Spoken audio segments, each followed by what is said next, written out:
Hello, चेतना educare में आपका स्वागत है। और आज हम लोग एक नया एडिशन पर बात करेंगे। आज हम लोग एनसीईआरटी के क्वेश्चंस छुड़ाएंगे। हमारा टॉपिक वही चल रहा है, लेकिन अब तक हम लोगों ने स्टेट के क्वेश्चंस लिए। अब कुछ बातें हम लोग एनसीईआरटी से लेंगे। तो आज हम लोग बात करेंगे एनसीईआरटी की एक्सरसाइज 3.2 के वर्ड प्रॉब्लम में।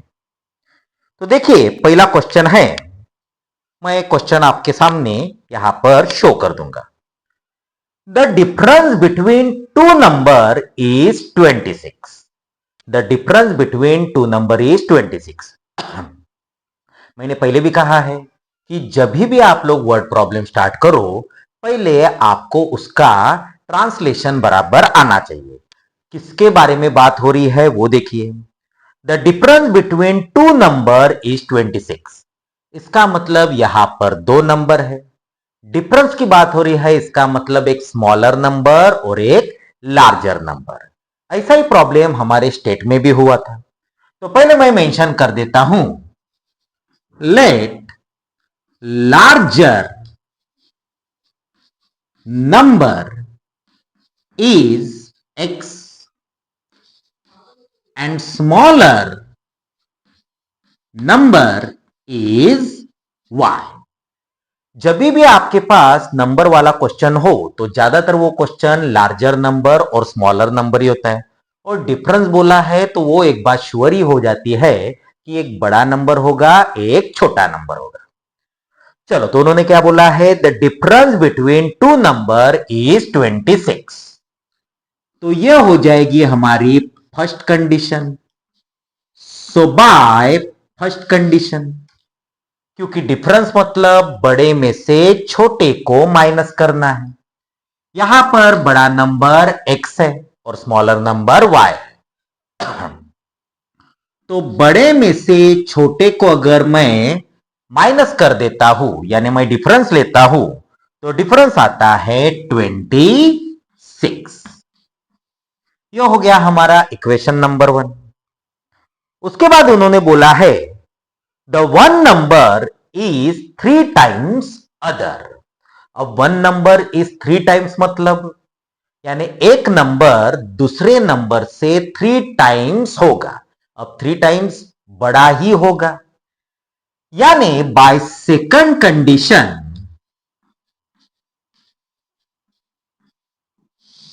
एक नंबर जो बड़ा है, यानी हमारा x नंबर इज मतलब equal to is 3 times other. 3 times other मतलब 3 टाइम्स ऑफ स्मॉलर नंबर। तो यह होगा हमारा सेकंड इक्वेशन यानी सेकंड कंडीशन। स्टैंडर्ड फॉर्म में नहीं है तो उसको मैं स्टैंडर्ड फॉर्म में बना लेता हूं। इसको मैं इधर शिफ्ट कर दूंगा, that is equal to 0 and it is equation number 2। तो पहला इक्वेशन यह है कि दोनों का डिफरेंस है 26, और सेकंड है कि बड़ा नंबर यानी वन नंबर जो कि बड़ा है, तो बड़ा नंबर इज दूसरे से 3 टाइम्स। Is it okay? तो हमारे पास सेकंड इक्वेशन भी आ गया। अब दोनों इक्वेशन को देखिए। नॉर्मली हम लोग एलिमिनेशन से छुड़ाते हैं, लेकिन आप लोग एलिमिनेशन, सब्स्टिट्यूशन, ग्राफिकल और क्रैमर्स रूल, एनसीईआरटी में एक और मेथड है, वो है सब्स्टिट्यूशन। तो उसके बारे में भी हम लोग बात करेंगे। दोनों के पास x है, दोनों के कोएफिशिएंट सेम है, तो कुछ करने की जरूरत नहीं, डायरेक्टली इक्वेशंस ले लीजिए। तो इक्वेशन होगा x minus y is equal to 26। दूसरा होगा x minus 3y is equal to 0। दोनों कोएफिशिएंट सेम, साइन भी सेम, तो ऐसे वक्त हम लोग करते हैं सब्ट्रैक्शन। सब्ट्रैक्शन मतलब साइन चेंज, पॉजिटिव का हो गया निगेटिव, निगेटिव का हो गया पॉजिटिव, और ये 0 है, प्लस लिखो माइनस लिखो, बात एक ही है। इसको पढ़ेंगे x माइनस एक्स, जो कि अपने आप हो जाएगा cancel, minus Y plus 3y, जो कि हो गया अब 2y। 26 माइनस 0 यानी कि 26, यानी y हो जाएगा 26/2 यानी y इज इक्वल टू 13। तो सीधा सीधा हमारे पास y की वैल्यू आ चुकी है, देख लीजिए। ओके, उसके बाद ये जो हमारा आंसर आ चुका है y इज इक्वल टू 13, इसको ही हम लोग पुट करेंगे आइदर इक्वेशन 1 या इक्वेशन 2 में। So put y is equal to 13, चलो मैं पुट कर देता हूं इन इक्वेशन 1 में। तो क्या होगा इक्वेशन, x माइनस y, और y है 13, that is equal to 26। So x होगा 26, ये ट्रांसपोज होकर हो जाएगा प्लस। नाउ 26 प्लस 13 यानी 39। तो x का भी आंसर आ चुका है 39, देख लीजिए। और मैंने पहले ही बताया था कि वर्ड प्रॉब्लम हो तो आंसर भी आप लोग वर्ड के ही फॉर्मेट में लिखिए। उसके लिए ज्यादा आपको सोचना नहीं पड़ता, जो इनिशियली हमने कंसीडर किया है उसी स्टेटमेंट को आप लोग रिपीट कर दीजिए।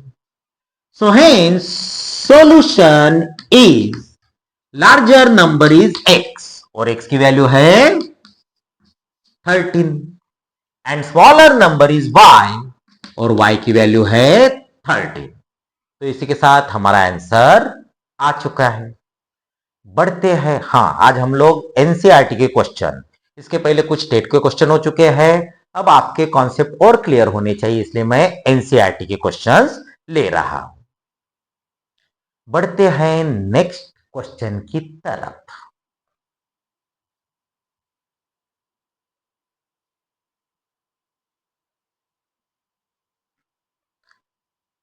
नेक्स्ट क्वेश्चन भी हमारे पास आ चुका है। The larger of to supplementary angles, the larger of two supplementary angles exceed the smaller by 18 degree.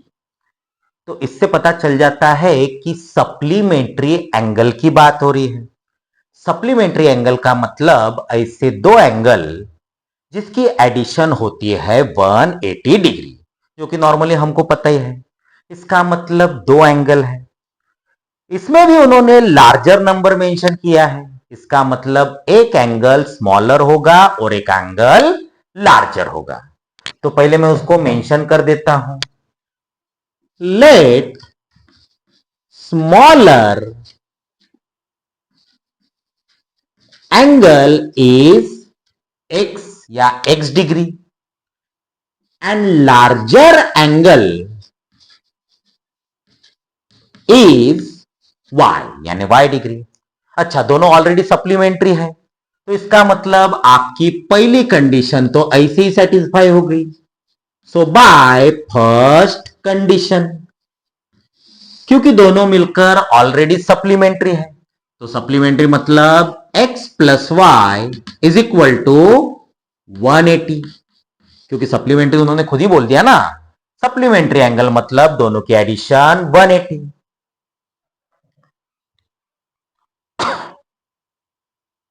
हाँ, मेरे पास किताब नहीं है इसलिए मैं मोबाइल से क्वेश्चन देख रहा हूं।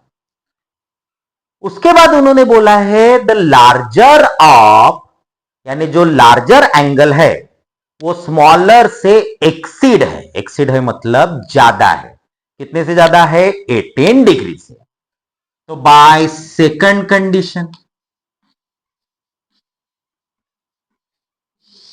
जो लार्जर एंगल है यानी हमारा लार्जर एंगल है y, इज मतलब equal to, is exceed the smaller by 18 degree, मतलब वो स्मॉलर एंगल से 18 ज्यादा है, 18 डिग्री ज्यादा है।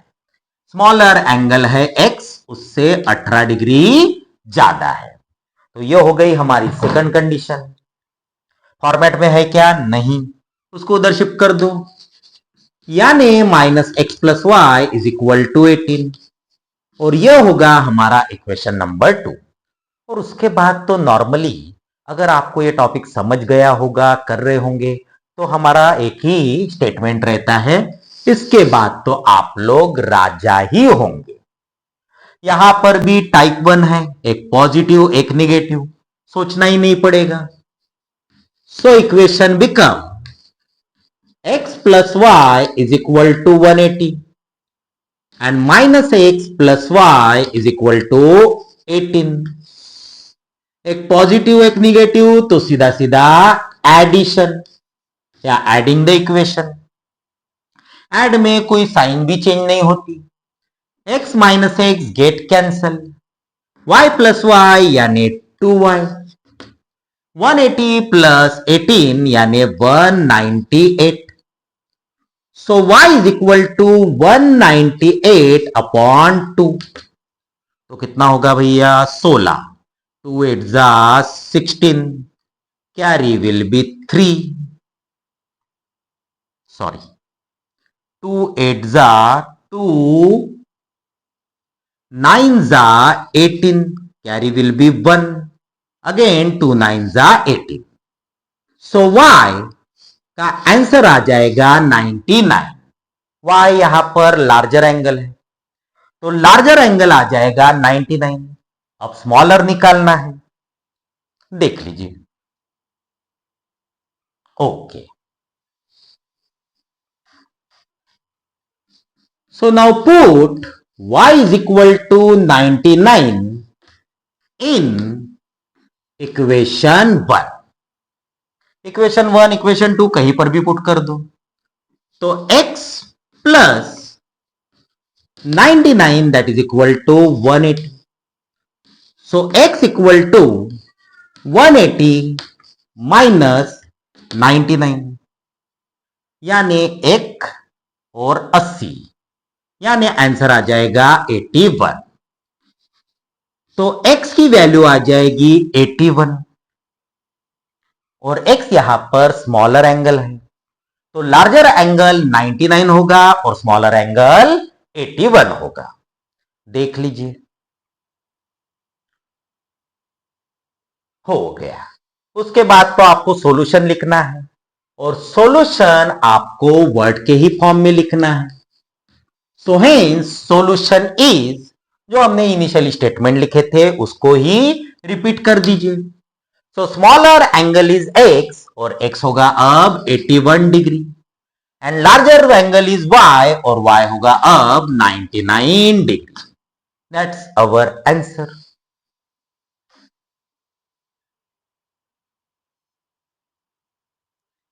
चलिए, तो आज के लिए इतना ही। अगर हमारे वीडियोस अच्छे लग रहे हो तो लाइक शेयर और सब्सक्राइब कीजिए। मिलते हैं नेक्स्ट वीडियो में नेक्स्ट क्वेश्चन के साथ। एनसीईआरटी के ही पहले अब मैं क्वेश्चन कंप्लीट कर दूंगा, एक्सरसाइज कंप्लीट कर दूंगा, फिर स्टेट का प्रॉब्लम सेट बाकी है और कुछ गिने चुने क्वेश्चंस बाकी है। Thank you very much.